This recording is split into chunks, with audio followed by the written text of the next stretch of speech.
né? E eu vou mandar um e-mail reforçando onde estão os filminhos antigos e hoje a gente vai passar um pouquinho nas tecnologias também de hoje, né? Beleza. Então, vamos ver aqui qual a apresentação de slides que eu vou pegar para vocês. Eu estou com vários PowerPoints abertos aqui.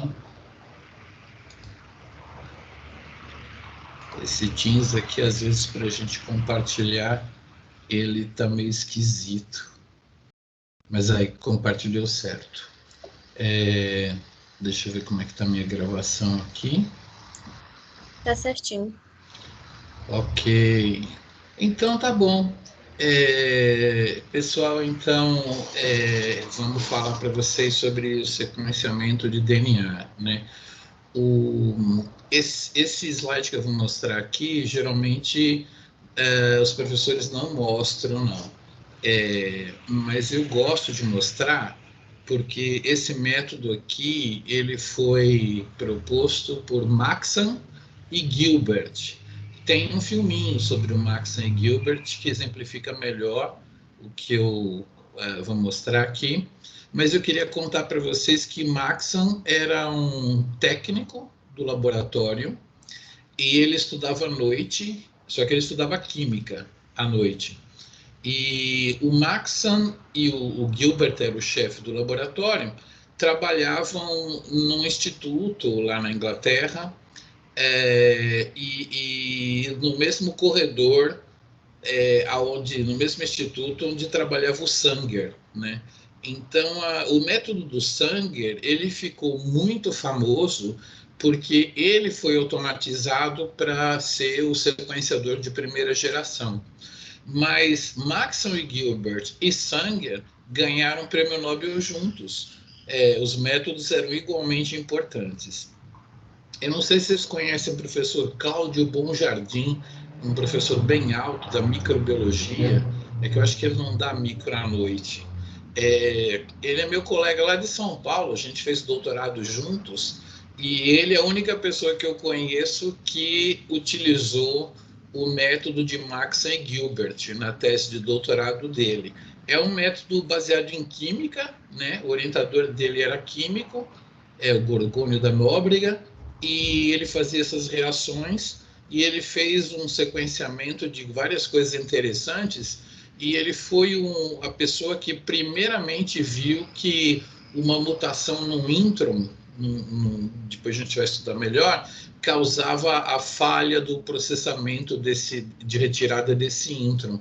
Então, foi a tese de doutorado dele e tudo foi feito com um sequenciamento de Maxam e Gilbert. Bom, esse sequenciamento ele envolve a separação de DNA em gel, como a gente está mostrando aqui, e é um gel de poliacrilamida. É um gel que tem uma malha bem pequenininha, de tal maneira que quando você corre pedaços de DNA nele, você consegue separar por tamanho DNAs que tenham, sei lá, 12 nucleotídeos, assim, né? 12 bases, de 13, de 14, de 15, de 16. Você consegue no gel de poliacrilamida separar por tamanho de uma base, né? Então, é a resolução que tem esses géis aí que a gente vai usar. Então, a ideia deles foi fazer o seguinte, eles pegavam o DNA e arrancava o fosfato 5' com uma fosfatase, né? E aí, com uma enzima chamada polinucleotídeo quinase, eles colocavam fosfato de novo. Esse fosfato ele era doado por um ATP mesmo, aquele da mitocôndria, né, que tem ribose e fosfatos ali, né? Então você comprava um fosfato, um ATP com o terceiro fosfato radioativo, né? Quando você dá ele para essa enzima aqui, ela tira o terceiro fosfato do ATP e coloca na cadeia de DNA. tá? Então, você comprava um ATP com o terceiro fosfato gama radioativo, né? Dava para essa enzima e ela colocava aqui. Então, o DNA ficava com a ponta radioativa. Se você corresse esse DNA num gel e usasse depois um filme de raio-x, aquelas placas de raio-x mesmo ali, a radioatividade impressionava o filme de raio-x e registrava essas bandas aqui. Mas primeiro, como é que faz a banda? O DNA inicial, ele é comprido, né? Mas aí o Maxam, ele começou a ir lá na escola e pesquisar na biblioteca e com os professores de química dele, quais eram algumas reações que poderiam partir o DNA em algumas bases, né? Ele conseguiu reações que quebravam o DNA especificamente na base G e especificamente na base C. Então, a ideia dele e do chefe dele, o Gilbert, né, era de tratar com essa reação química, mas não com ela em concentração máxima, mas numa concentração mínima, tá? Suave, mild, de tal maneira que estatisticamente você poderia clivar no primeiro G, ou no segundo G, ou no terceiro G, ou no quarto G. Quer dizer, você tem várias moléculas, faz uma reação mild, né, suave, e aí você uma das moléculas quebra no G, no primeiro G, a outra no segundo, a outra no terceiro, outra no primeiro, outra no segundo, no terceiro. Então você tem populações de moléculas que vão até aqui, ou até acolá, né? Com essa marcação aqui. Então, dependendo do tamanho que essa molécula tiver, você sabe que você era um G ali porque você clivou no G, né? Então, você vai ter bandas no gel denunciadas pelo corte em G, né? Beleza. Aqui você vai ter bandas denunciadas pelo corte em C, né? Então, cortaria ou nesse C, ou nesse C, ou no outro C. E aí, eles não conseguiram reações específicas para A ou específicas para T, mas eles tinham reações específicas para purinas, né? Vocês aprenderam lá na aula de bases, purinas ou pirimidinas, né? Então, o que acontece? Você cortava o DNA com essas reações químicas e gerava esses fragmentos que estão aqui, depois você separava elas por eletroforese em gel, né? O DNA ele é negativo, então você coloca aqui um fio de platina no polo positivo, né? E ele atrai o DNA para cá. E como eu falei para vocês, a resolução do gel de poliacrilamida é tal que você consegue separar por tamanhos de uma base. Bom, se eles estivessem nessa reação aqui, onde ele cortou com C uma banda, significava que aqui no caso a gente começava a contar por essa banda aqui, né? Então aqui você teria um C, porque pela reação específica de C gerou aquela quebra, e pela reação que quebra em pirimidinas gerou aquela quebra também. Então, quando gera a quebra aqui e aqui, isso aqui é uma base C, né? Que foi a quebra foi em C. Todavia, se você conseguiu uma quebra em pirimidina, mas ela não foi denunciada pela reação que quebra em C, ela não é C. Então, se ela não é C, ela é T. Tá? Então, isso aqui é um sinal de banda T. Aqui é um sinal de banda A, porque é uma purina que não clivou em G, né? Ele devia ter mostrado primeiro esse exemplo para a gente entender, né? Aqui é uma guanina, porque quebrou na reação específica em G, e óbvio que quebrou também na reação de pirimidina. Então, isso aqui é um G. Esse caso aqui, como não quebrou como G e quebrou na reação de A mais G, é um A, né? Então, você tem aqui C, T, A, aqui é uma base C de novo, aqui é uma base G, porque quebrou na específica de G e na G mais A. Aqui é uma base T, porque quebrou só na dipirimidina, não quebrou na T, né? É uma T. E aqui é uma A, porque quebrou na dipurina, mas não quebrou na de G. É um método químico elegante, é trabalhoso. O Cláudio, quando veio trabalhar aqui em Minas Gerais, a primeira coisa que ele fez foi estabelecer o método de Sanger, que é o método de polimerização, porque era muito mais rápido de fazer. Mas foi um dos primeiros métodos, ganhou o prêmio Nobel, e eu gosto de mostrar ele porque o Maxon era um aluno do curso noturno de Química e ele que praticamente desenvolveu essa metodologia e ganhou o prêmio Nobel, né? Então, tem que ser estimulante para vocês que são alunos do curso noturno de Biologia, né? Participarem de algum trabalho, quem sabe vocês ganham o prêmio Nobel também. Olha só que legal. Muito bem.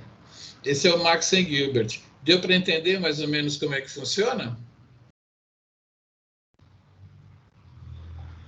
Sim. Sim, né? Quando vocês olharem no filme, que tem lá na equipe, em cima, nas abas, tem uma aba, na verdade, um canal, chama canal aqui no Teams, né? Tem um canal sequenciadores. Aí vocês dão uma olhadinha no filminho sobre Max e Gilbert, né? A parte do fosfato também é mal explicada, mas eu já expliquei aqui, mas tem exatamente quais são as reações que clivam em purina, em pirimidina, em guanina ou citosina, tá? Eu não vou dar os detalhes aqui, vocês dão uma assistida no filme. É uma aba sequenciadores que tem na nossa equipe Teams. Se vocês olharem a aula do semestre passado, eu acho que eu passei o filme lá também.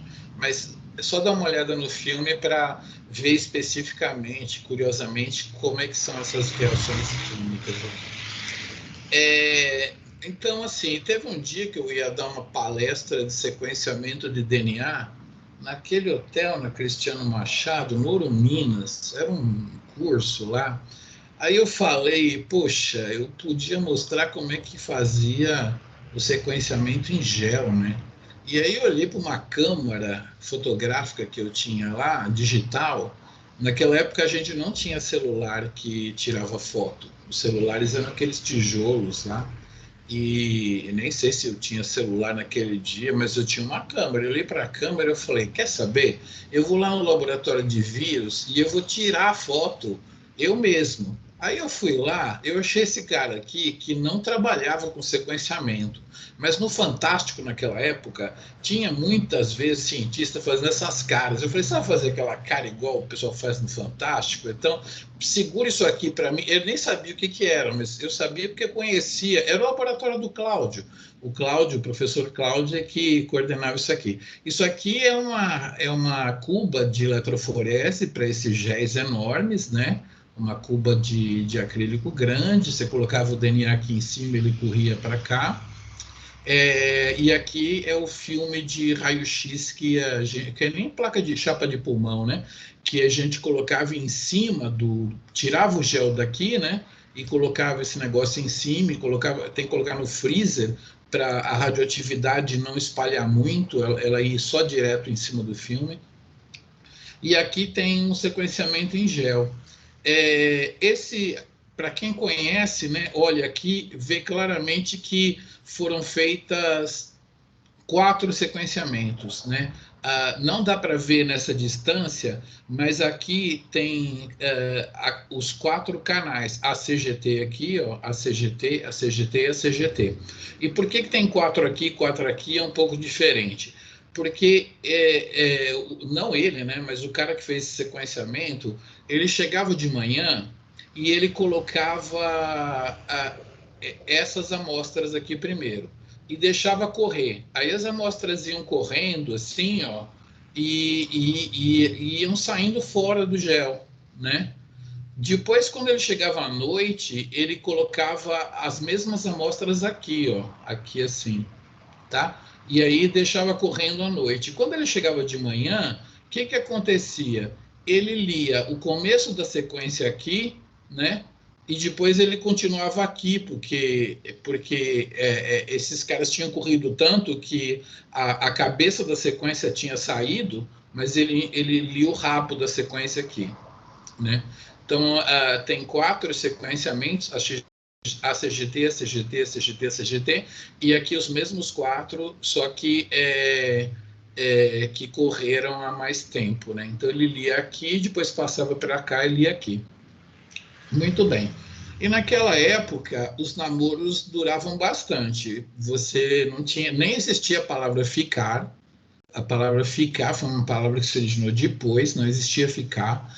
E o pessoal namorava. E era muito importante porque se ele, por exemplo, tivesse feito sequenciamento, no final do dia ele tinha que ficar lendo as bandinhas, igual a gente leu aqui, e a namorada ficava anotando. Então ele ia lá, A, G, G, C, G, e a namorada anotava, depois anotava aqui. Então era muito comum o pessoal, se era uma menina que correu o gel, o namorado chegava depois. Claro que um amigo fazia para o outro também, né? Mas tinha isso daí das namoradas e os namorados anotarem. Tinha que uma pessoa ler aqui e a outra pessoa ficar anotando. Era assim que funcionava nessa época lá. Você conseguia fazer, por exemplo, então, cada vez que você sequenciava, você fazia 1, 2, 3, 4 reações de sequenciamento. É isso aí. E aí chegou o sequenciamento, o mesmo sequenciamento de Sanger, só que automatizado numa máquina onde você faz 96 sequências numa plaquinha assim, você faz uma reação, né? Que é baseada numa polimerização. Eu vou mostrar para vocês. Coloca elas numa máquina térmica, né? Só para incubar. Na verdade, a temperatura é 37 que se usa aqui. Colocava aqui e tal, parará. Depois pegava essa placa, colocava aqui e fechava. No que você fechava, 96 capilares descem aqui assim, ó, tum, e entram dentro desses pocinhos, né? E dentro do capilar tem a poliacrilamida. Então, a eletroforese, são 96 eletroforeses que ocorrem aqui. A cada 2 horas você conseguia fazer 96. Então, essa moça aqui, quando ela estava em alta produção, Cristiane, lá do René Rachou, se alguém conheceu o pessoal, agora ela é pesquisadora lá no René Rachou. A Cristiane fazia, então, 5 plaquinhas 10 por dia, quando em produção máxima. Então, dava umas 500 sequências por dia, em comparação com esse pobre coitado que fazia 4. Então, isso aqui é o sequenciamento automático, esse aqui é a primeira geração, ela começou em gel, mas logo depois ela passou para capilares, né? Então, vamos ver como é que é. Aqui é o capilar descendo. Esse aqui, na verdade, não é de 98, esse daqui tem mais amostras, mas os capilares descem naquela plaquinha de plástico e a eletroforese é feita aqui. Quando você passa por aqui, tem o laser, e o laser ele vai excitar umas moléculas aqui e vai medir a fluorescência, né? Tem uma fotocélula que mede a fluorescência. Agora eu vou mostrar para vocês como é que funciona o negócio. Bom, primeiro que você sequencia uma fita, que vai ser a sua fita molde, e vai colocar primers, iniciadores aqui, né? Porque a DNA polimerase precisa de primers.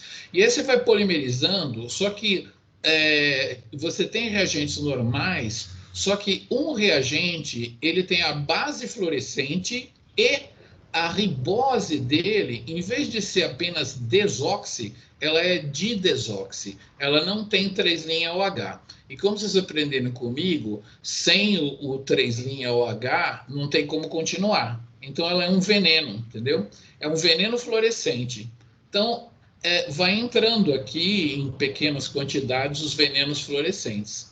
Aí depois você faz a eletroforese em poliacrilamida, né? Separa por tamanho.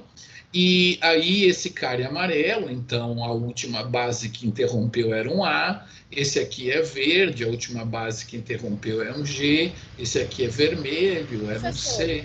Fala. Eu não entendi. Você pode repetir essa parte? Tipo assim, como que vai Sim, escolhendo sim. as bases? Como é que vai aparecendo as bases? É, Ah, então. Você está reparando que aqui, por exemplo, tem vários As, né? Esse aqui é um A, esse aqui é um A, esse aqui é um A. Dá para ver, né? Tá preto aqui, mas tá vendo, né? Então, quando você coloca a adenina polimerase, você coloca os reagentes normais para polimerização. De desoxi-ATP, de desoxi-CTP, de desoxi-GTP, de desoxi-TTP, beleza? Então, essa parte aqui que está em preto, ela vai sendo sintetizada normalmente pela adenina polimerase, tá certo? Tá? Certo. Tranquilo. Agora você coloca em pequena quantidade, né, nucleotídeos que a base tem uma certa fluorescência, cada um tem uma fluorescência diferente, tá? O A tem um reagente grudado nele, assim, que faz ele florescer amarelo. Só nesse aqui, tá? Esses que entraram antes são normais, tá bom? Aí, esse A aqui, ele tem a fluorescência dele, da base, tem um componente fluorescente grudado na base que dá uma fluorescência, vamos supor aqui, amarela, tá? Aí tem a base, aqui assim, né? Beleza. A base está ligada numa desoxirribose, tá bom? Uma desoxirribose. Só que a desoxirribose, no 2' como qualquer desoxirribose, tem o OH, tem um Hzinho aqui, tá? Por isso que ele é desoxi, certo? Né? Na posição 2' Aham. de uma base, se não tiver oxigênio, ela é desoxirribose, beleza? Então, o que faz isso aqui ser um veneno? É que, além dela ser desoxi na 2', ela é desoxi na 3' também, entendeu? Então, ela tem um H aqui, e em vez de ter o H na 3', ela tem um Hzinho aqui. Então, ela é desoxi aqui e desoxi aqui, tá? Então, ela é didesoxi. Por que didesoxi é um veneno? Porque você está polimerizando. Na hora que esse cara aqui, o fosfato dele, 5' fosfato dele, liga no anterior, o 3' o H dele, cadê? Não tem, entendeu? Então, aqui não tem mais 3' OH. Aqui tinha, aqui, quer dizer, quando entrou aqui tinha 3' OH, polimerizou esse C. Aqui tinha 3' OH, polimerizou esse C. Aqui tudo tinha o 3' OH nas bases que vinham entrando. Quando entrou essa daqui, ela não tem 3' OH mais, porque ela é didesoxi. Didesoxiadenosina trifosfato, sendo que a adenosina é fluorescente, entendeu? Isso é o veneninho que vai parar. E, estatisticamente, ela tem chance de parar aqui, ou pode parar nesse A, ou pode parar nesse A, ou pode parar nesse A. Você coloca em baixa quantidade, estatisticamente, você pode parar aqui, aqui, aqui ou aqui. Assim como Marx e Gilbert clivava nas bases, aqui você interrompe a polimerização. Essa é a ideia. Depois o resto é igual, é uma eletroforese, né? Entendeu agora? Sim, muito obrigada. Eu posso depois pegar um slide aqui da ribose para mostrar uma de desoxirribose, fica melhor. Então, basicamente... Oi? Né? Deixa eu pegar um slide aqui de desoxirribose para poder mostrar ela para você. Na aula passada aqui... Não, eu reorganizei isso aqui, tá? DNA, sei lá se é aqui.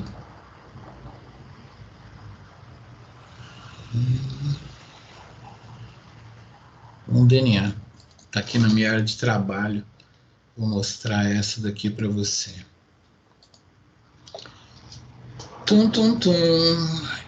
Deixa eu compartilhar direito ela para mostrar ela para você. Essa daqui. Então,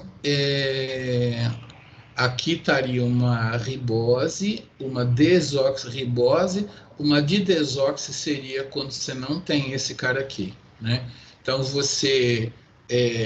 aqui é um ATP, né? Se fosse ali aquele cara fluorescente, você não teria esse aqui, então é desoxirribose, não teria esse aqui também, é didesoxi, né? Você teria um H aqui, um H aqui, e a adenina teria um grupo aqui com uma fluorescência, né? Então, a adenina didesoxi é fluorescente. As outras adeninas desoxi seriam naturais, tá? Não tem uma desoxi aqui desenhada, mas... Professor, só mais uma Mas é isso aí pergunta. mesmo. Tá legal, É, diga lá. desculpa, tá? Te interrompendo. Não, Como tranquilo. que essa base fluorescente, ela vai se Uhum. ligar só no final dessa cadeia de polímeros, né? Ela está estatisticamente, ela pode se ligar em qualquer um daqueles lugares, né? Não, mas ela não pode se Mas ligar no meio? pode, e inclusive se ligou. Vou te mostrar aqui que ela se ligou. Peraí. Tá. Na verdade, ela tanto pode quanto ela se ligou. Deixa eu conseguir compartilhar aqui direitinho essa daqui. Muito bem. Então, é o seguinte: eu tenho uma quantidade grande de bases As ligada em desoxirribose com 3-fosfatos para poder sintetizar o DNA normalmente, tá? Então, eu vou fazer uma síntese normal com essas bases aí. Só que como eu tenho esse veneno é, presente em pequenas quantidades, eu tenho uma chance dele entrar em qualquer um dos As. Ele pode entrar nesse primeiro A, nesse ou naquele.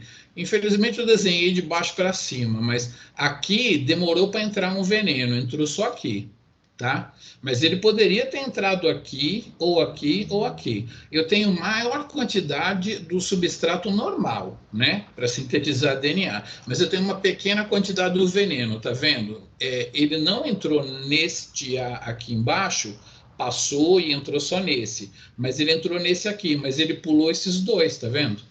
Só que nessa síntese ele entrou nesse cara, e nessa síntese ele entrou nesse. Então tem uma, duas, três, quatro moléculas que foram interrompidas no ar. Estatisticamente, ou foi aqui, ou foi aqui, ou foi aqui, ou foi aqui. Quando eu coloco uma pequena quantidade, a maior chance é de entrar aquele A que tem a desoxirribose. Por chance, o didesoxi vai entrar ou aqui, ou aqui, ou aqui, ou aqui. O que acontece é o seguinte: quando entra um didesoxi, interrompe o crescimento. Então, eu vou ter pessoas com 1, 2, 3, 4, 5, 6, 7, 8, 9. Peraí, 1, 2, 3, 4, 5, 6, 7, 8, 9, 10, 11, 12, né, bases, 13, 14, 15, 16, 17, 18, 19, 20, e vou separar na eletroforese, né? O pequeno e o maior. Só que sempre que eu tenho um bloqueio, a fluorescência da base me denuncia quem foi o cara que interrompeu, né? Mas esse G poderia ter interrompido aqui? Poderia, tanto que ocorreu a interrupção aqui, né? Mas por chance, como os interruptores estão em concentração menor, as polimerizações elas vão prosseguindo até que entre um interruptor e vai interromper em todas as possibilidades. Mas se eu jogasse uma quantidade muito grande de A interruptor, todo mundo ia interromper aqui, né? Eu vou diminuindo isso, padronizando, até que eu consiga deixar os As naturais entrarem, mas interromper só numa molécula aqui, na outra aqui, na outra aqui, na outra aqui. Deu para entender aí por que interrompe? Os didesoxi estão em menor quantidade, né? E eles têm as bases fluorescentes, tá? Mas eu tenho um monte de desoxis aí, naturais, que estão todos desenhados em preto aqui para serem polimerizados, tá? Melhorou? Entendi de verdade. Obrigada, professor. Mesmo. Legal, legal. Então a ideia é você gerar uma escadinha de DNAs, né, que vai ser essa daqui, e em vez de você ter cortado com uma reação química, no caso de Max e Gilbert, o método do Sanger é bloquear a polimerização com uma pequena quantidade de venenos, que nada mais são do que didesóxis. Antigamente, esse primer era radioativo, né? E você fazia as polimerizações com didesóxis não fluorescentes e corria aquele gel que eu mostrei, tá? Aquele cara lá, esse cara aqui, o primer estava radioativo, né? Na verdade, nem era o primer radioativo. Todos os As que estavam aqui nessa reação eram radioativos, né? Então, as moléculas de DNA ficavam radioativas e eles interrompiam com didesoxi. Aqui não é Maxen Gilbert, isso aqui é Sanger feito com radioatividade, tá? O ATP tinha o fosfato alfa, né, que é o primeiro fosfato radioativo. Então, você fazia Sanger por radioatividade, tá? Mas aí não era era geração zero, né? Então, aqui que era a primeira geração de sequenciador, que é o sequenciador capilar, né? Tinha duas marcas de sequenciador capilar. Acho que quando eu der uma parte de bioinformática, eu vou contar umas fofocas para vocês, umas histórias bacanas acontecidas aqui em Minas Gerais sobre a escolha do sequenciador, o melhor ou pior, a grana que a gente tinha para comprar e tal. E vou contar para vocês essa história, uma história bacana. Mas então isso aqui, o sequenciador de primeira geração era esse, de capilar, automatizado, e como você viu, aquela moça lá, a Cristiane, ela fazia 500 sequências por dia, na moral, né? Bem mais do que aquele cara, já era bastante 500 sequências por dia. Numa semana ela fazia 2.500 a 10.000 sequências por mês, né? A gente fazia projetos de sequencial RNA de Schistosoma mansoni e eram 10 máquinas no estado, cara. Então era um monte de sequência por mês, né?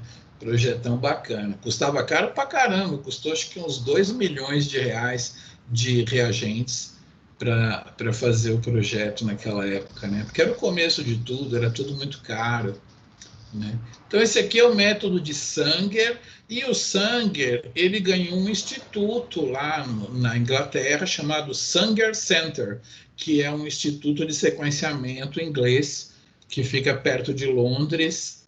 Tem que pegar um trem e você chega lá no Sanger Center, que é um instituto. O Max e Gilbert não ganharam o instituto, não, mas eles ganharam o Nobel, tá bom, né?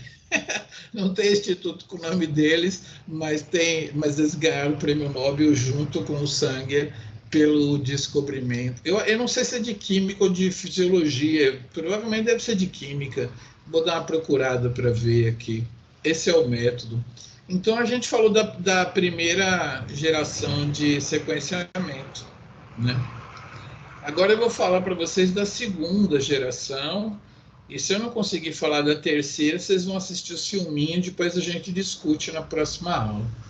Vamos tentar falar aqui agora da segunda geração.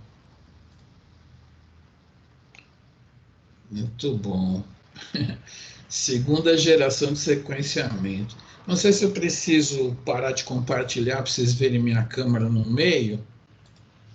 Vocês conseguem me ver pequenininho demais aí, né? É só clicar na câmera. Vocês conseguem ver aí? Então, isso aqui... Não, pessoal, agora você fechou. Agora eu fechei meu compartilhamento, mas eu quero que vocês vejam minha câmera. Vocês estão me vendo? Sim. Tá bom. Então, isso aqui é uma placa de quartzo, né? Que tem, e deixa eu ver que eu mesmo consigo ver aqui. Tem duas áreas mais escuras ou mais claras. Estão vendo aqui essa parte aqui e essa parte aqui, né? Elas são diferentes, tá vendo? É onde a gente coloca o material. Aqui é uma placa é onde a gente conseguiu fazer 2 sequenciamentos. É uma das primeiras placas sequenciadas, é a primeira placa sequenciada no Brasil. Eu fui visitar Petrópolis, minhas amigas lá, e eles estavam treinando o sequenciador lá, o uso do sequenciador 454, que é esse que eu vou falar para vocês. Foi o primeiro sequenciador que fazia um monte de sequência, fazia 1 milhão de sequências aqui. 500 mil aqui, 500 mil aqui, tá? Então, 1 milhão de sequência na época era bastante. Eu não sei se eu tenho aqui a forminha para essa, mas eu tenho a forminha para fazer sequências menores. Deixa eu mostrar aqui para vocês. Eu tenho essa daqui. Isso daqui é um experimento feito. Cara, vocês têm... ó, tá vendo? Esse cara aqui, ele tem um monte de regiõezinhas menores, tá? Estão vendo aí? Em vez de ser 2 grandes, tem umas menorzinhas aqui assim. Assim, né? Tá vendo? Como é que o cara faz para fazer isso aqui? Ele tinha um negócio de acrílico, onde ele colocava essa capinha de plástico aqui em cima da placa de acrílico, né? E aí, depois ele pingava as amostras de DNA aqui, centrifugava, aí as amostras ficavam do jeito que estão aqui assim, né? Com essas raias aqui, né? Dá para ver mais ou menos ali assim. Eu tenho que conseguir uma luz boa. Assim, ó, tá vendo? Né? Então fica assim porque ele tem essa coisa aqui onde ele coloca as amostras, né? Beleza? Então essa aqui é uma placa de plástico, né? E agora eu vou mostrar para vocês desenhinho, né? Porque não dá para eu mostrar os beads ou as bolinhas para vocês, né? Aqui ver a bolinha também não dá, mas são bolinhas metálicas e que dão aquele depósito ali. Então, o primeiro sequenciador de Next Generation, que é a segunda geração, né, foi esse 454 da Roche. Ele depois caiu em desuso porque ele ficou muito caro, né? Mas a gente chegou a fazer alguns projetos lá. A gente fez uma metagenômica da reserva, da represa de Marimbondo, e a gente fez sequenciamento também de leptospira, de leptospirose, um isolado brasileiro, e a gente viu que era uma leptospira que tinha uma recombinação entre 2 leptospiras. Foi muito legal essa história, porque tinha uma menina no meu laboratório lá que estava meio sem saber o que ela fazia para terminar a tese dela. Eu falei, mas você não é da veterinária? Ela falou, sou. Aí eu falei, mas eles não têm um projeto lá que eles ganharam 400 mil reais para fazer grandes coisas e tal? Ela falou, ganharam, até o meu orientador faz parte. Eu falei, então por que vocês não sequenciam essa sua leptospira, né? Fazer o genoma dela, porque não tem nenhuma leptospira sequenciada. Aí eu fui lá fazer uma reunião com eles e eles iam sequenciar. A gente ia, né? Eu estava ajudando eles. A ideia era sequenciar 2 leptospiras aqui. Uma, estou tentando mostrar para vocês. Uma de um lado da placa, outra do outro lado da placa. Só que eles não tinham experiência em fechar o genoma e tal. Aí eu falei, quer saber? Vamos usar um método de cortar o DNA e de um lado fazer um método e do outro lado fazer outro método, porque quando a gente juntar, o genoma vai ficar bonitão, todo certinho, porque vocês não têm treinamento para ficar fechando o DNA depois. Então, vamos fechar ele de prima. Aí os caras falaram, beleza, vamos fechar o DNA de prima. Aí eu falei assim, bom, só que aí só vai dar para fazer uma leptospira. E tinha 2 candidatas, a isolada no Brasil e aquela que é a cepa de referência da OMS. Aí eles falaram assim, então vamos fazer a cepa da OMS, né? Eu falei, claro que não, vocês vão fazer a brasileira e deixar a da OMS sem sequência. Aí eles falaram, tem razão. E aí a gente fez o sequenciamento da leptospira brasileira, foi a primeira leptospira que foi fechada certinha, né? O genoma inteirinho. E a leptospira de referência da OMS nunca foi sequenciada, pelo que eu saiba, né? Então foi bem interessante. Como é que funciona esse sequenciador aqui? Ele chama pirossequenciamento. Será que é porque tem uma pira olímpica que quando você termina você comemora? Não. Será que o sequenciador é movido a fogo? Não. O sequenciamento chama pirossequenciamento porque quando você incorpora um nucleotídeo, sobra um pirofosfato, lembra que sai fora? Né? Então, o fosfato alfa fica no DNA e o beta e o gama, dois fosfatos ligados, chama pirofosfato, eles saem fora. Tá? Então, o pirossequenciamento, ele vai detectar a saída daqueles dois fosfatinhos, tá bom? Então, funciona assim. Primeiro, você precisa de uma pessoa muito bem treinada para cortar o DNA e ligar uma molécula de DNA numa bolinha. Se a pessoa não for muito bem treinada, ela vai ligar muitas moléculas, várias moléculas em cada bolinha, e aí você vai ter uma leitura misturada, né? Ou se ela não for boa e ela falar assim, eu vou colocar menos DNA, porque senão vai ligar muito DNA em cada bolinha. Se ela colocar muito pouco DNA, vai grudar um DNA por bolinha, mas poucas bolinhas vão ter DNA, né? Então isso tem que ser muito bem feito, porque você tem que ligar uma moléculazinha de DNA em cada bolinha. E aí, Professor, oi. mas isso é feito como? Tipo, por pipetagem? Não, né? Assim, você vai fazer por pipetagem, você tem que quantificar o DNA tal e colocar lá.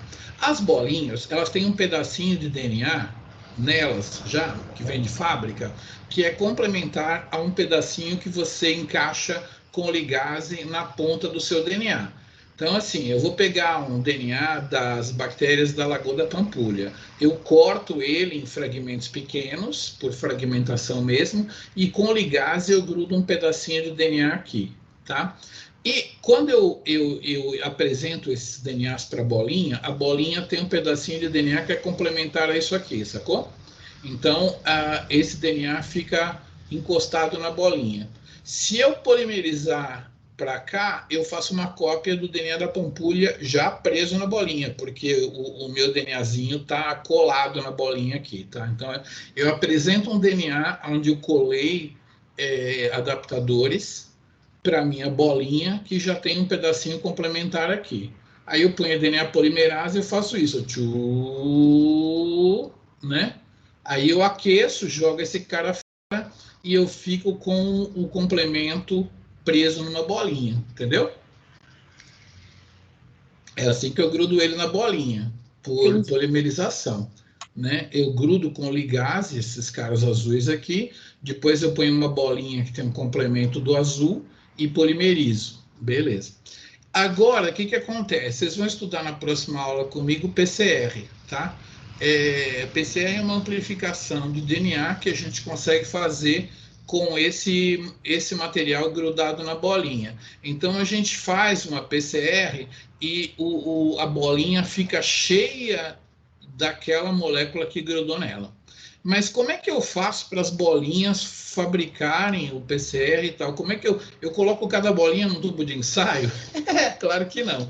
Eu faço assim, ó. Eu pego as bolinhas, eu coloco todo o material para polimerização, as enzimas, os nucleotídeos aqui, e eu vou na farmácia e eu compro uma garrafa de óleo mineral. E aí eu coloco esse óleo mineral aqui em cima e eu coloco isso no homogeneizador, chama Vortex, porque ele faz um movimento assim, zoom, né?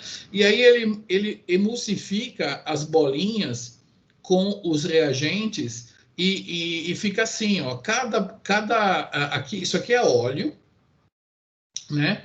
E cada bolinha vai ficar com os reagentes para fazer amplificação dentro dessa emulsãozinha aqui, dentro dessa célulazinha aqui, porque isso aqui é óleo, isso aqui é água, né?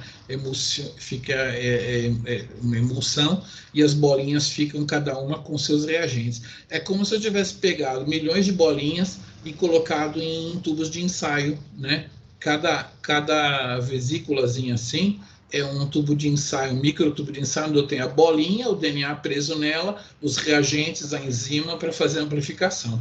Então eu faço a amplificação nesse ambiente aqui, então cada bolinha ficou cabeluda aqui, ó, com um monte de DNAzinho nela, né? Todos os DNAzinhos são iguais.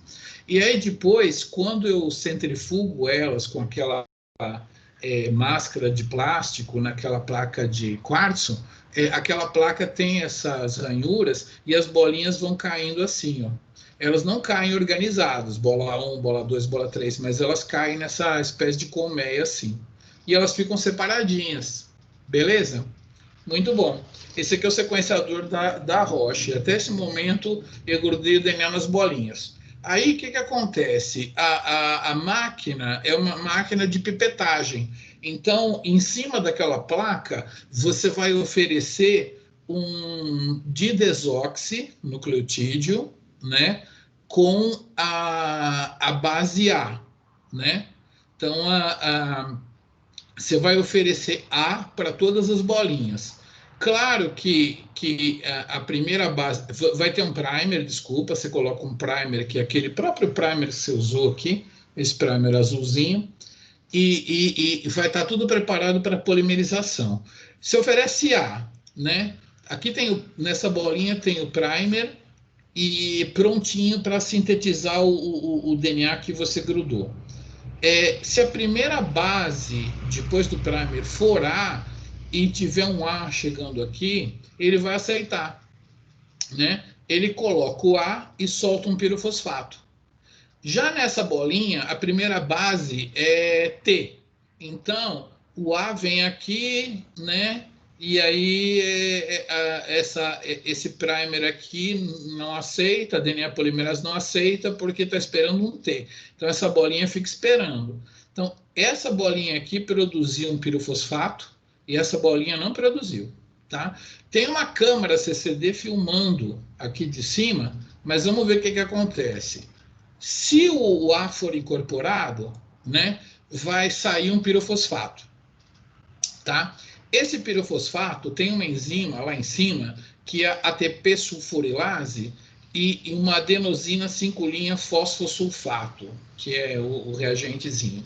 Quando esse PPI é fornecido para essa enzima aceita ele e com esse cara aqui, ela forma uma espécie de ATP.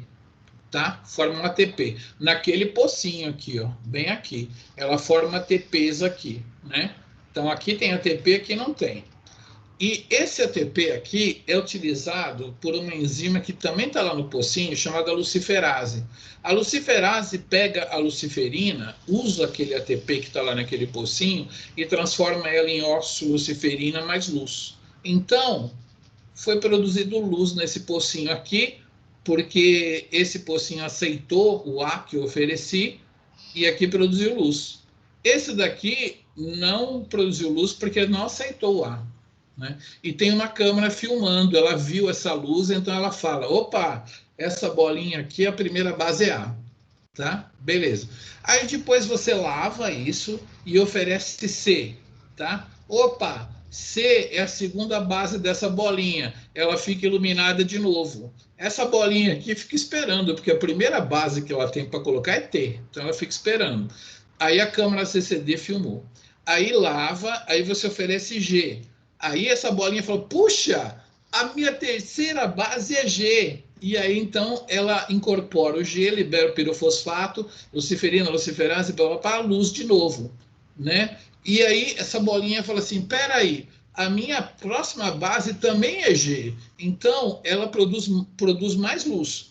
Aí, não, mas a próxima base também é G. Eu tenho 8 G seguidos. Então, ela produz aqui, em vez de produzir uma unidade de luz, ela produz 8 vezes luz. A câmara CCD percebe, então, que ela produziu uma luz 8 vezes mais forte, então a câmara fala assim, computador, essa bolinha aqui, ela tinha um A, depois tinha um C, e depois ela tinha 8 Gs, né? Aí lava, aí o sequenciador oferece T. Essa bolinha aqui, na verdade, está esperando um A depois daqueles 8 Gs. Então ela não pega esse T, mas essa daqui pega, e aí ela produz luz, então a câmera sabe que aqui tinha um T, tá? Então as sequências vão ficando desproporcionais, enquanto esse cara já está na 10ª base, esse aqui está na primeira, né? Mas, assim, estatisticamente, todas acabam terminando mais ou menos juntas, com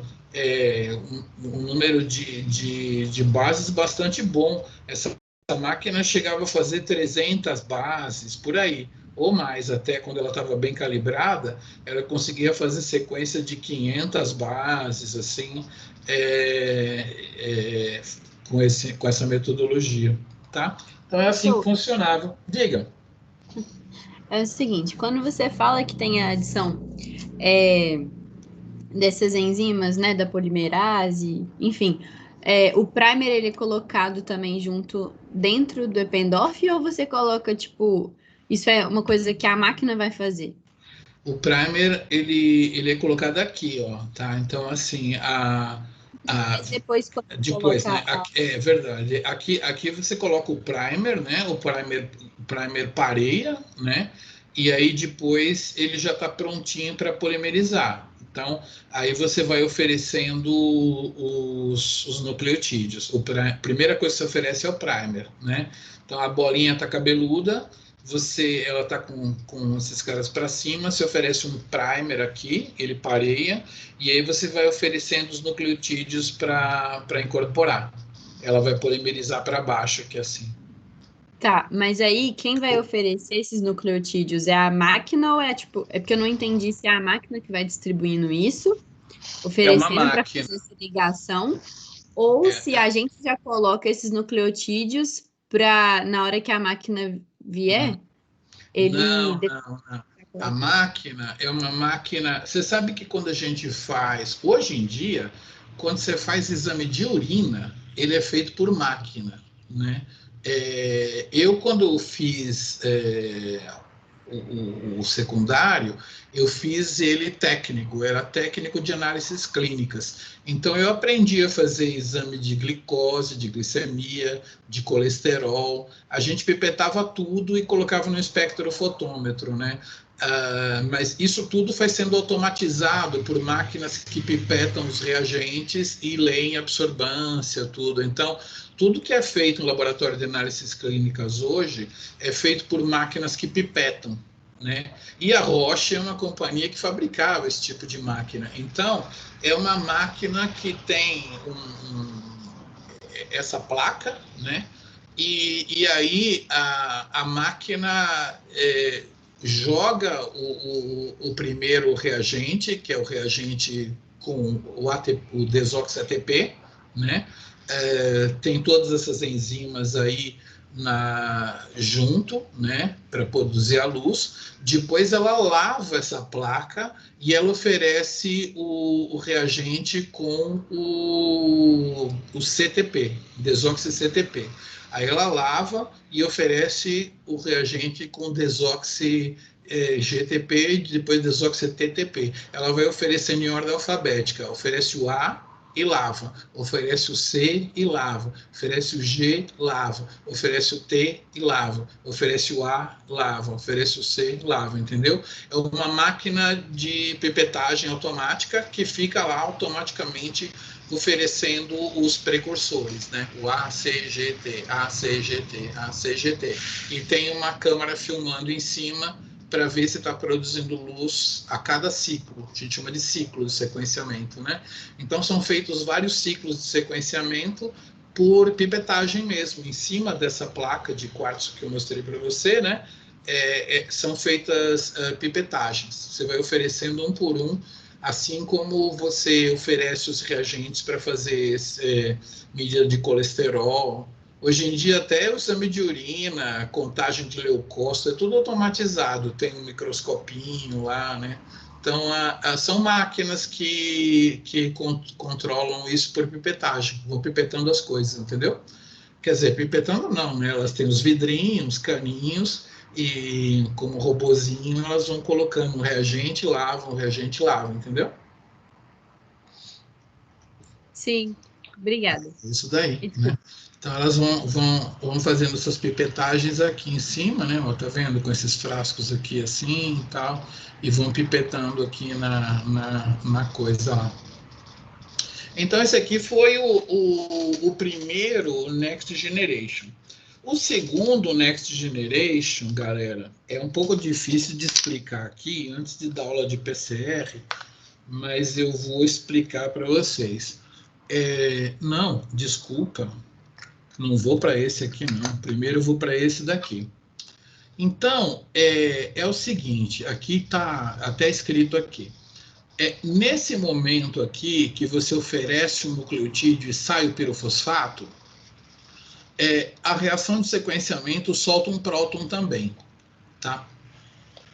Então, o cara que trabalhava nessa firma do 454, que inventou o 454, ele saiu, ele foi contratado por uma outra empresa e ele falou assim, cara, na hora que sai o pirofosfato, patenteado pela Roche, esse negócio com luz aqui e tal, solta um próton, né? Aí ele falou assim, por que que eu não pego um chip de câmera fotográfica, que eu vou mostrar para vocês aqui na minha câmera, deixa eu ver se eu consigo me ver aqui para ver o que eu estou mostrando para vocês, esse chipzinho aqui, ó, por que que eu não pego um chip de câmera fotográfica, né? E na superfície dele, aqui assim, eu coloco uma câmerazinha de plástico, aqui assim, ó, para eu poder deixar o pesquisador pipetar as bolinhas, tá? As mesmas bolinhas, o mesmo método, só que eu pipeto em cima desse chip aqui. É um chip de fotografia, né? Quando a câmera impressiona esse quadradinho, né, você tem a fotografia sendo registrada, né? Cada pedacinho desse quadrado aqui é sensível e registra a fotografia. Claro que no celular isso aqui é tudo menor, né? Mas então você tem essas câmerazinhas de plástico aqui para o pesquisador colocar DNA. Na verdade, são dois buracos que se comunicam embaixo, né? É só para você espalhar melhor o DNA, na esquerda e na direita, mas então o DNA fica todo espalhado em cima desse chip, né? Do outro lado dessa parte aqui, né? E então você presas aqui espalhadas, também tem aquelas partezinhas como aqui assim, né, aquelas ranhuras para as bolinhas encaixarem, tá? Então, a gente costuma dizer que o Ion Torrent é porque é uma tempestade de prótons, né, de íons, né, uma chuva de íons. Então, o mesmo sistema, só que em vez de ter uma câmera que filma, tem aquela plaquinha CCD que quando entra quando nessa bolinha aqui ocorre uma polimerização, claro que sai o pirofosfato, mas sai um próton também. E aquela plataforma fala, opa, próton aqui. Então, quando eu ofereci um A, apareceu próton, então a primeira base aqui era A, né? Aí eu lavo igualzinho, ofereço C. Lembra, a segunda base era C. Solta um próton, né, aquele chip vê, fala assim, opa, tem um C aqui. Aí depois tinha 8 Gs, né? Aí solta 8 prótons. Aí esse cara mede 8 prótons. Ele fala, opa, 8 Gs aqui. Aí depois vem o T, não tem T aqui, mas tem T aqui. Então tem próton aqui. Tá? Então, tudo que eu expliquei para o funcionamento do 454 vocês vão utilizar, então, para o sequenciamento do Ion Torrent, que é esse outro sequenciador de Next Generation que eu estou apresentando para vocês. Tem bolinha? Tem bolinha, tá? Mesma coisa. Aquele cara lá, você pipetava as bolinhas nessas forminhas aqui, né? Você pipetava ela nesses negocinho aqui, assim. Nesse caso, você pipeta nesses negocinho aqui, assim, tá? As bolinhas pipetam, a máquina vai oferecendo os reagentes, só que em um caso, você precisa desse monte de enzima para criar luz. No outro caso, você não precisa de luciferina, luciferase, ATP sulfurilase, não precisa de nada. Basta você detectar o prótonzinho, né? Então é mais barato, é muito mais potente e, por incrível que pareça, você consegue fazer muito mais sequências no Ion Torrent no 454, é muito mais barato. Esses chips que eu mostrei para você, eles foram evoluindo ao longo dos anos, então cada vez era lançado um chip que você conseguia sequenciar mais e mais e mais. Então, aí sim a gente começava a chamar de Next Generation, né? Com o Ion Torrent.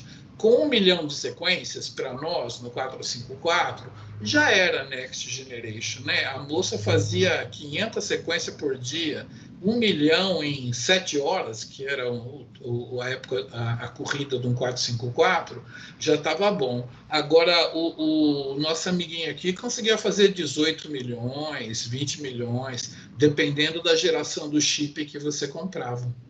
Aí começou a ficar bom, né? Esse aí é o Ion Torrent.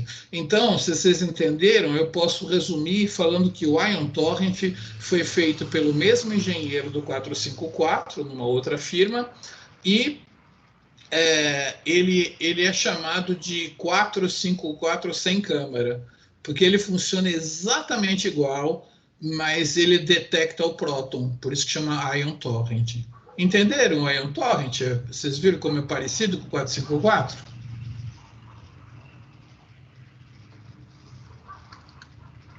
Entenderam?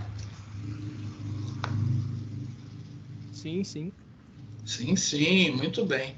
Deixa eu ver aqui a minha câmera, porque agora eu vou projetar, tentar mostrar para vocês a célula, se chama flow cell, célula de fluxo, onde vai passar o fluxo dos reagentes no sequenciador mais usado do mundo, que é esse daqui. Esse aqui é uma célula de sequenciamento. Vou tentar aproximar aqui até vocês verem um U. Cara, não vai ser fácil. Talvez eu tenha que colocar a parede aqui atrás.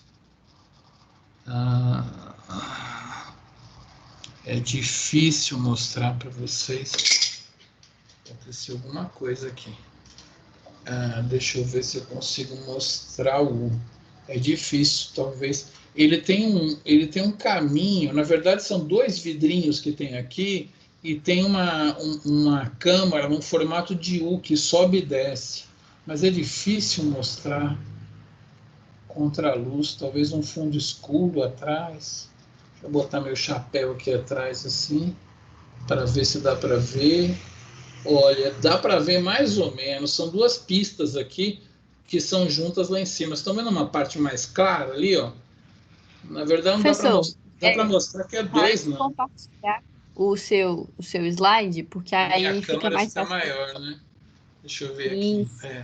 Pelo que eu estou vendo, vai ser difícil vocês verem o carinha mesmo, né? Deixa eu ver aqui assim. Pelo reflexo, talvez dê para ver que tem...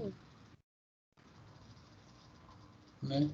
Tem uma parte mais clarinha lá, que essa parte mais clarinha, eu queria mostrar aqui em cima, é tipo assim, uma pista que vai e ela se une lá em cima e volta, tá? Então o DNA passa nessas 2 regiões mais clarinhas que tem aí.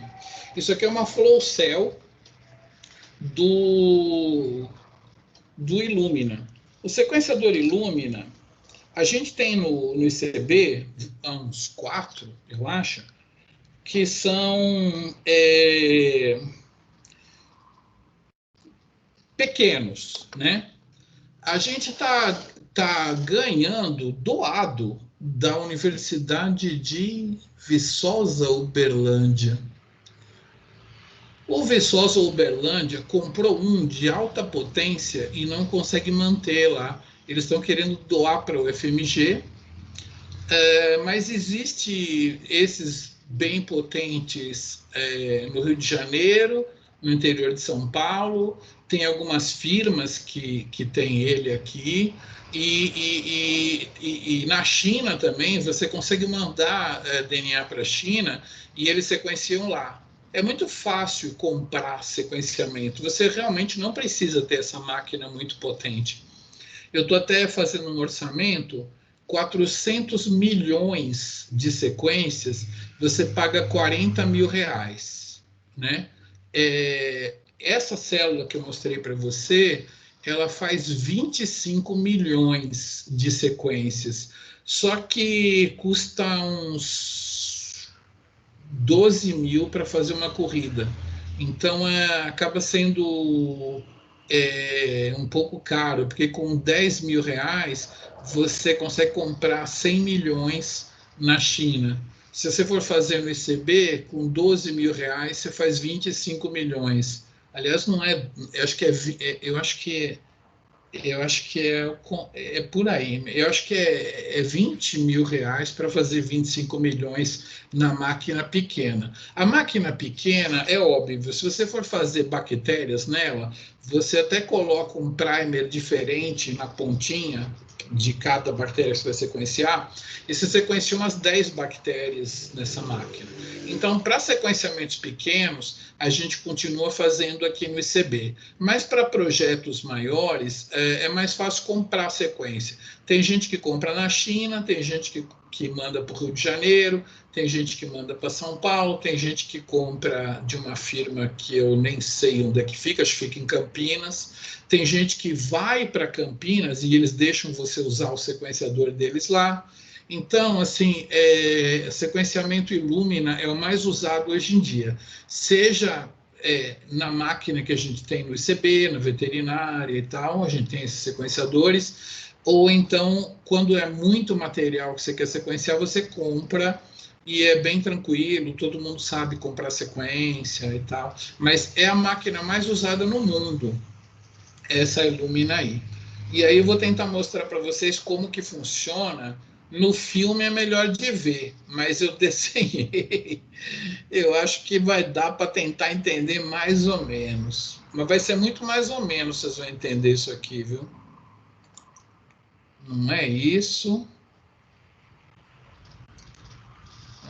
Pessoal, enquanto você vai achando aí, eu posso fazer uma pergunta? Desculpa estar perguntando, tá? Não, é muito bom você perguntar, porque aumenta a curiosidade da galera. Pergunta aí.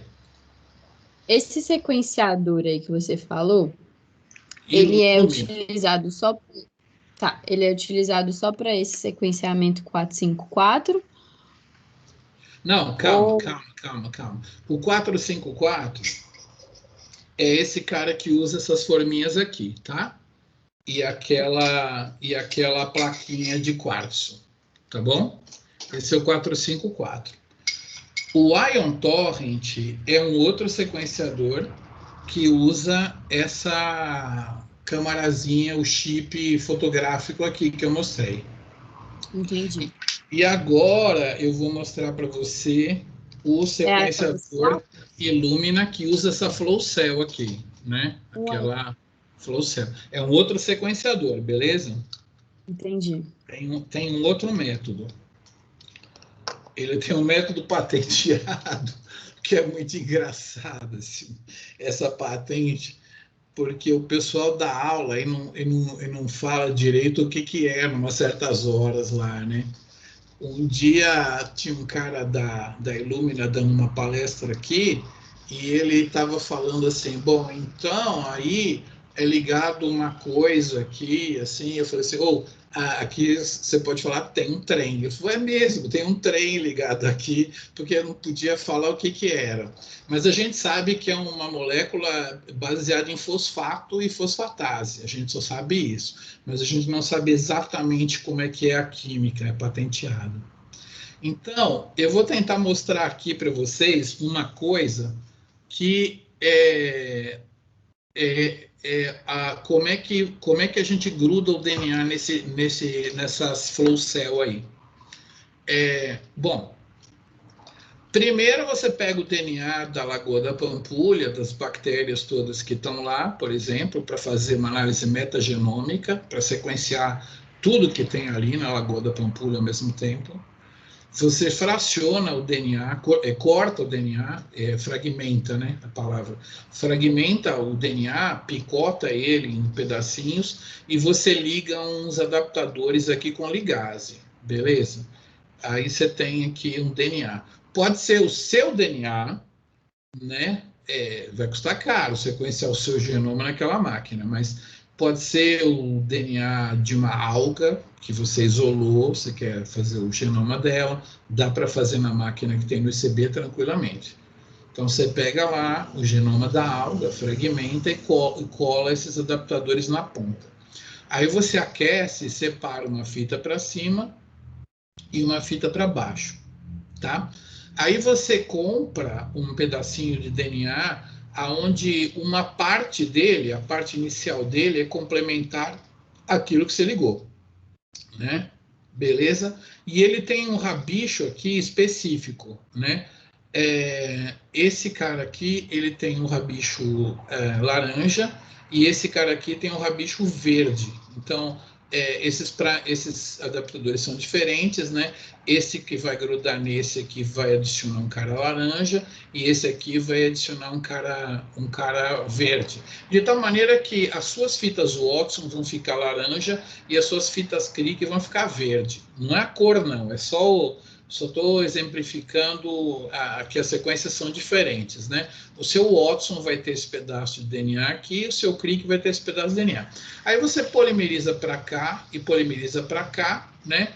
E vai fazendo suas polimerizações e aí você consegue obter os caras que tem laranja com verde e laranja com verde aqui.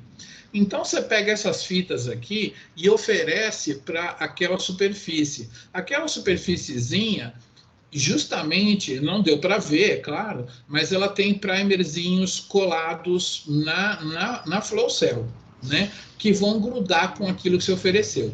Vão tanto grudar com o laranja, como vão grudar com o verde, tá? Beleza. Entre o laranja e isso aqui tem uma molécula que você consegue arrancar se você quiser, e na verde também tem uma moléculazinha diferente, você consegue arrancar se você quiser. Eles são muito bons nessa química, eles conseguem botar um negócio lá e aí degrada isso aqui, corta, entendeu? Eles são muito bons nisso. Então, por exemplo, você separa as fitas, né?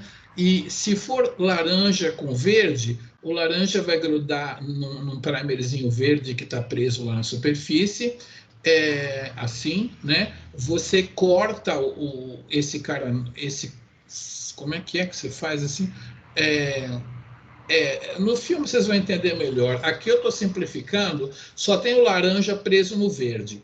Então você coloca uma polimerização aqui, né? E aí você polimeriza para cima, assim, ó, e você copia o cara que você veio da Lagoa da Pampulha, esses caras aqui, né? Você copia ele. Só que agora a sua cópia ela está presa na plaquinha. Tá? Você copiou assim, só que a cópia está presa na placa. Quem veio da Lagoa da Pampulha, você lava e sai fora. Então você fica com esse cara aqui, tá? Agora percebe que esse cara aqui, ele começa verde e ele termina laranja. Se você baixar a temperatura, esse laranja, ele vai encontrar um cara verde e vai parear aqui assim, ó, igual tá aqui assim, tá vendo? Esse cara aqui assim, ele estava aqui, ele foi lá e ele pareou no verde. E aí você polimeriza o verde e faz assim para cá. Agora você tem dois neguinhos presos aqui na placa. Esse cara preso pelo verde e esse cara preso pelo outro verde aqui. Aí você separa essas fitas, diminui a temperatura, esse laranja vai achar um outro verde que está aí do lado e esse laranja um outro verde que é aqui do lado. Então, aonde você tinha duas fitas, você vai ter 4, 8, 16, 32... 64, 128, 253, 512, 1024, 2048 e assim vai.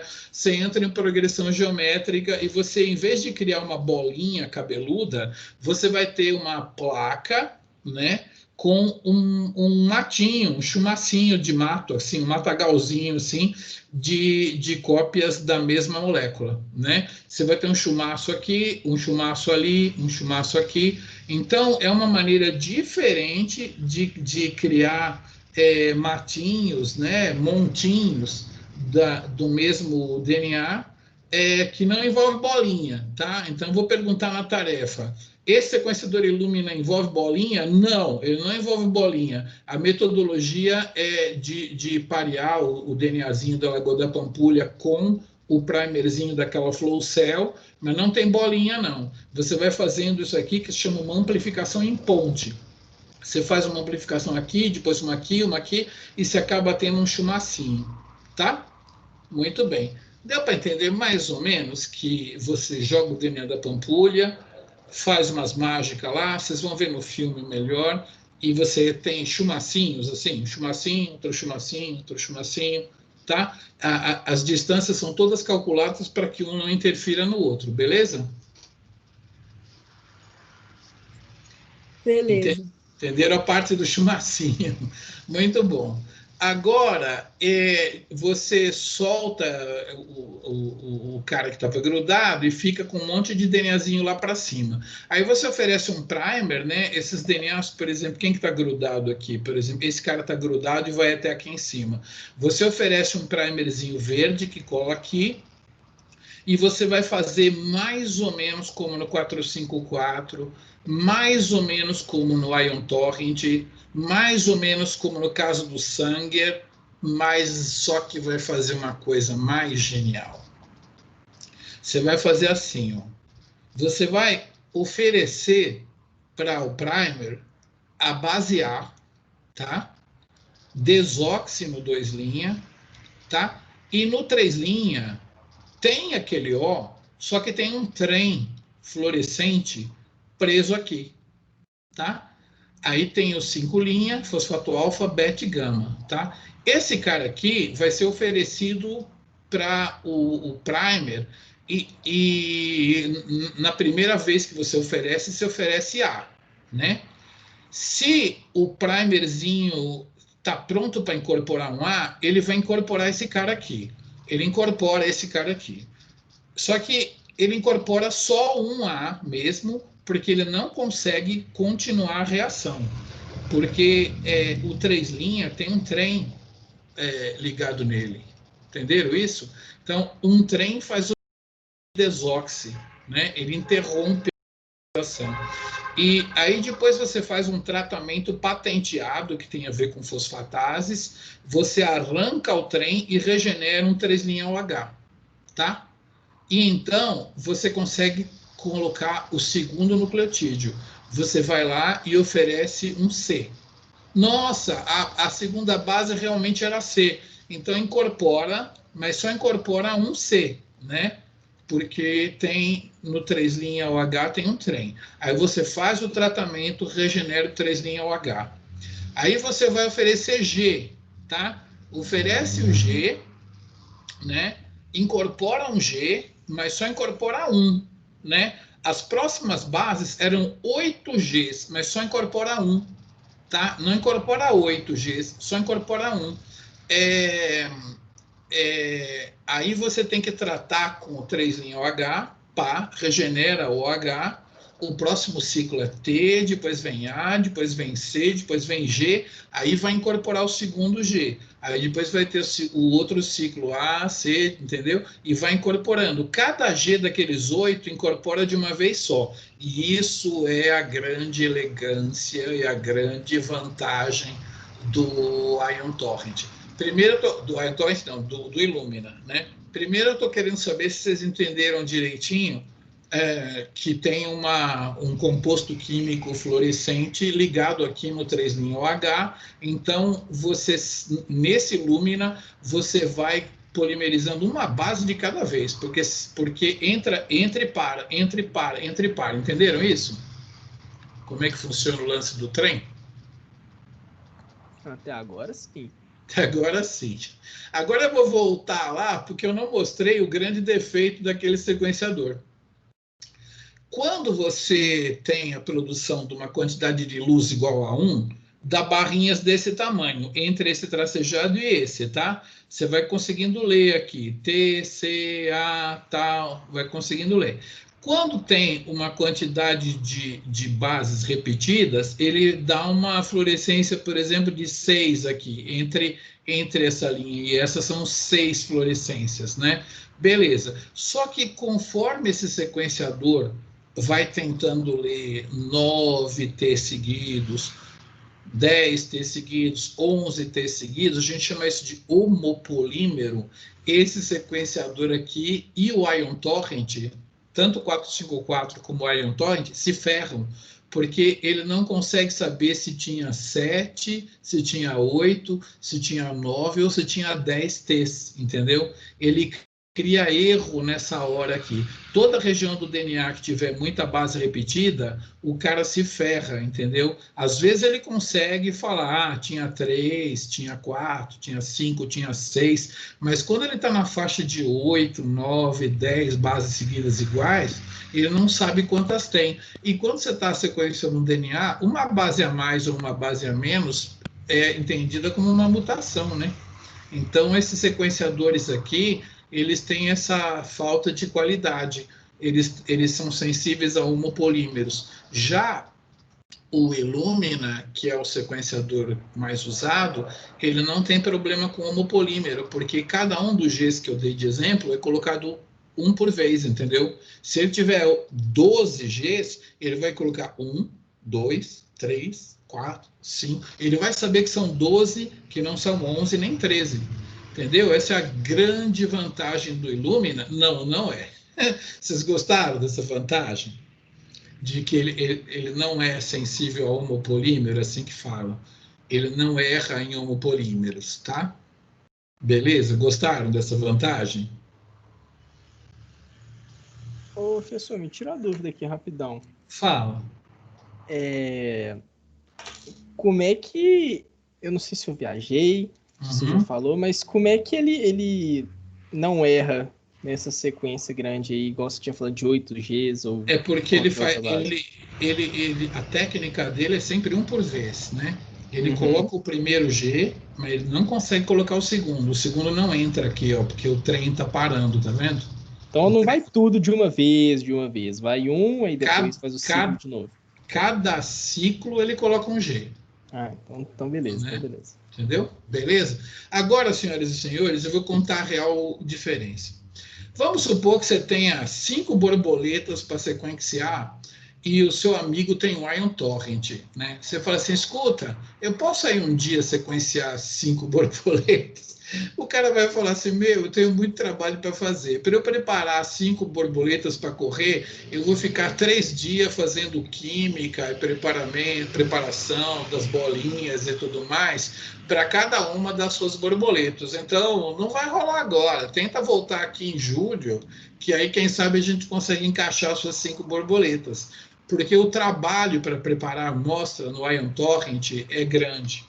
Agora, experimenta falar isso para o cara que tem o MySeq. Você fala assim, ó, eu queria sequenciar 5 borboletas. Ele fala assim para você, ó, na sexta, até as 2 horas eu estou ocupado, mas chega umas 3 horas que a gente prepara a reação de sequenciamento das suas 5 borboletas. Entendeu a diferença?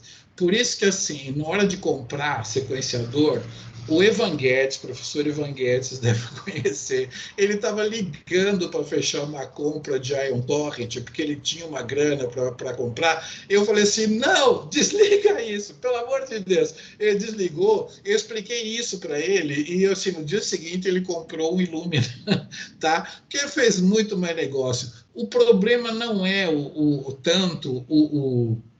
homopolímero, porque tem uns programas de bioinformática que conseguem consertar isso, tem jeito, entendeu? A bioinformática tem jeito para tudo, mas o problema é o operador, cara. Você não ia aguentar ter um Ion Torrent no seu laboratório. Aí, por sorte, eu estava lá, aí o Evan Guedes comprou um MySeq.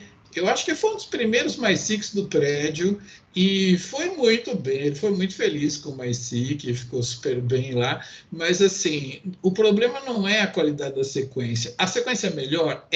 Mas o Ion Torrent, ele exige menos DNA, então, para algumas amostras médicas, ele é bom, porque a quantidade de molde dele é menorzinha, porque ele é tudo feito em chip e tal.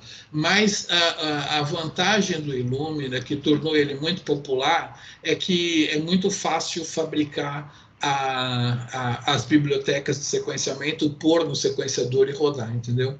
Então é isso que dá a grande diferença do Illumina e a grande popularidade dele, entendeu? Então é o grande domínio dos sequenciadores. Eu expliquei para vocês o método que funciona tanto no personal, que é o que o Evan Guedes tem, quanto naquele que a gente manda sequenciar em Campinas, por exemplo, que se chama HiSeq, né? O MySeq é o meu Seq, e o HiSeq é o que eu compro a sequência e tal. A gente está para ter um HiSeq lá na UFMG, pode ser que seja uma boa, né? Porque a gente tem demanda, todo mundo compra, mas eu não sei se a gente vai conseguir o custo. Indústria, cara, eles compram tudo em grandes quantidades, né? Não sei se a gente vai conseguir um custo mais baixo.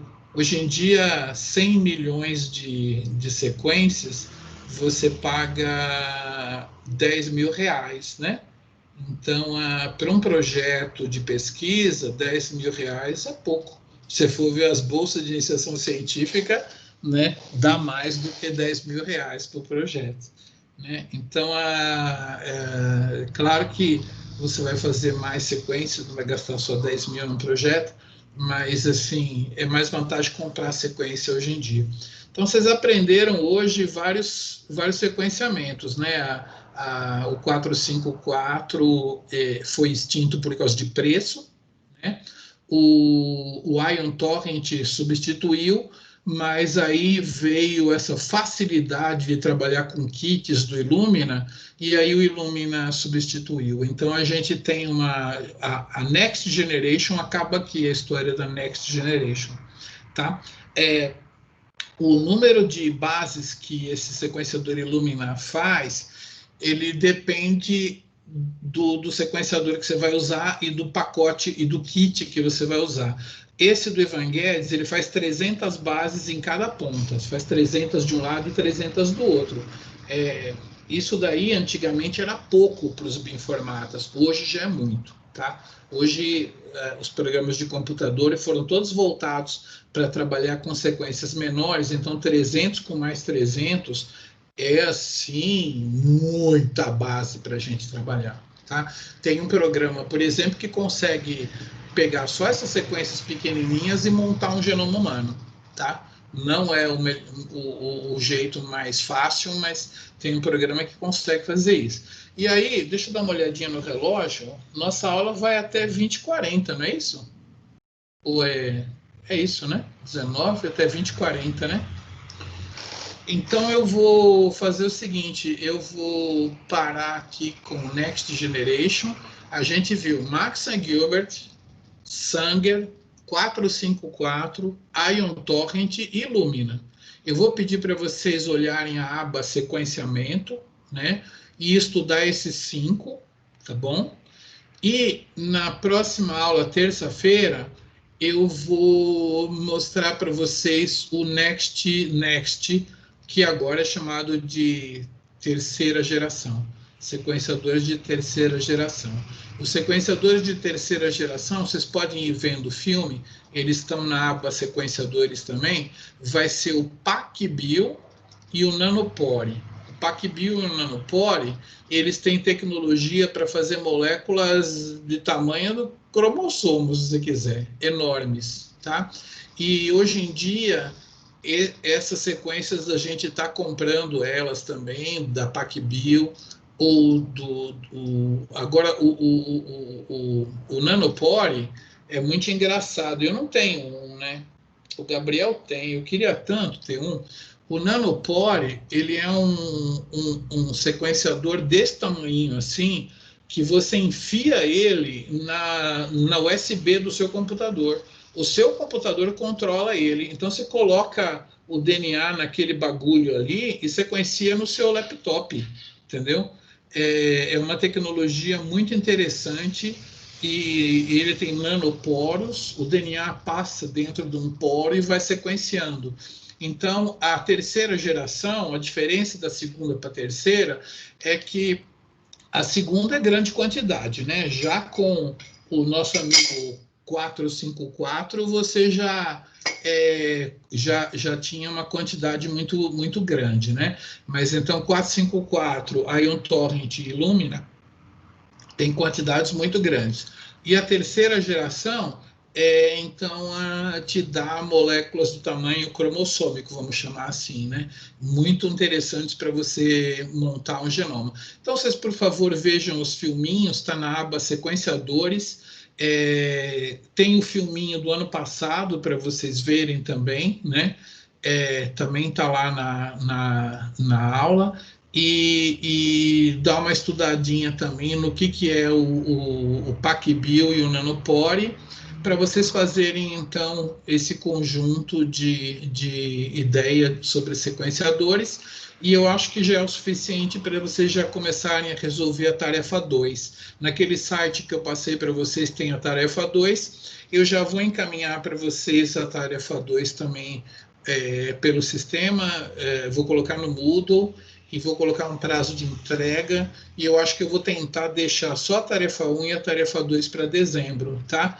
Então, a gente vai fazer o seguinte, na terça-feira a gente vai discutir a terceira generation, beleza? Vamos ficando por aqui, então. Ok. Deixa eu parar aqui a minha gravação.